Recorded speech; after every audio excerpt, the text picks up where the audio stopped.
என் தங்கமே, நீங்கள் மற்றவர்களுக்காக உங்கள் ஆசைகளையும் உழைப்பையும் தியாகம் செய்தீர்கள். ஒரு சுமைதாங்கி கல்லைப் போல மற்றவர்களின் பாரத்தை சுமந்தீர்கள். ஆனால் அவர்கள் தேவை முடிந்ததும் உங்களை நன்றியின்றி தனிமையில் விட்டுச் சென்றார்கள். மனிதர்களின் அங்கீகாரம் உங்களுக்கு கிடைக்காமல் இருக்கலாம். ஆனால் ஈசன் உங்கள் ஒவ்வொரு கண்ணீரையும் கவனித்துக் கொண்டிருக்கிறார். உங்கள் தியாகம் வீண் போகாது. உங்களை ஏளனம் செய்தவர்கள் உங்கள் முன்னேற்றத்திற்கு கண்டு வியக்கும் காலம் தொடங்கிவிட்டது.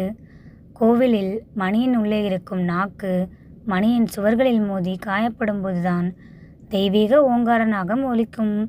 அதுபோலவே நீங்கள் அனுபவித்த அவமானங்களும் வறுமைகளும் உங்களை அழிப்பதற்காக அல்ல, உங்களை ஒரு ஈடு இணையற்ற ஆளுமையாக பக்குவப்படுத்துவதற்காக முருகனால் வழங்கப்பட்ட பயிற்சி.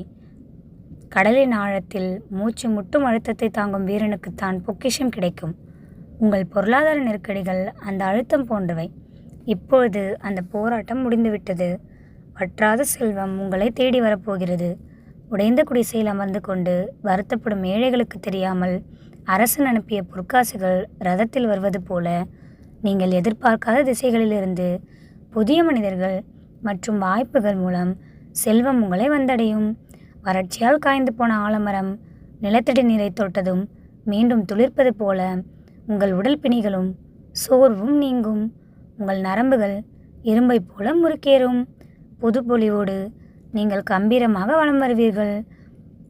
காட்டில் முள்வெளியில் சிக்கியவனுக்கு மின்னல் ஒளியின் ராஜபாட்டை தெரிவது போல உங்கள் மனக்குழப்பங்கள் நீங்கி தெளிவான ஞானம் பிறக்கும்.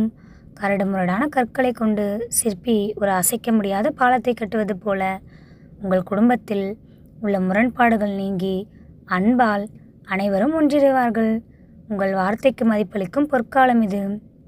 உங்களை சுற்றியுள்ள வஞ்சக மனிதர்களின் கண்திஷ்டியோ சூழ்ச்சிகளோ உங்களை உங்கள் வம்சத்தையும் நெருங்காதபடி முருகன் ஒரு பாதுகாப்பு வளையமாக இருப்பார்.